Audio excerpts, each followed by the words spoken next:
vat hom vas en dan druk jy stadig maar ferm met jou hele hand. Probeer so hele hand. Ja, probeer so van jou palm op daarin kry. Ja.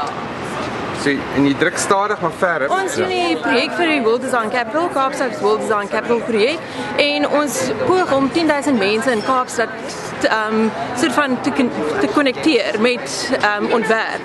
So die hele ding is vir ons redelik belangrik dat mense verstaan dat alles wat mens gemaak het, is geontwerp. So dit is die boodskap wat ons wil doen. Ons doen dit deur middel van 10,000 keramiekbekers wat ons maak en ons vat dit uit na mense wat in Kaapstad bly en wat in Kaapstad kuier en vra hulle om hulle hande in die sagte klei in te druk. Amper te gat.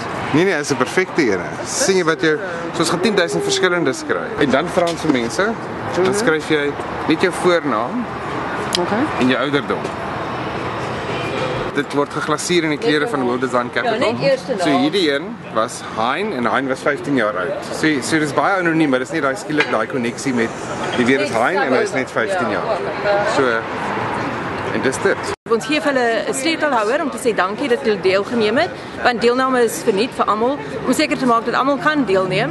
En dan in November gaan ons 'n groot installasie doen in Kaapstad waar ons al 10,000 bekers gaan uitstal en dan bring jy jou sleutelhouer en jy kan iemand anders tussen kies. So dit is die hele idee dat ons mense aan mekaar kan verbind deur 'n soort van 'n handdruk wat nou 'n soort van 'n virtuele handdruk is en nie die eintlike handdruk nie.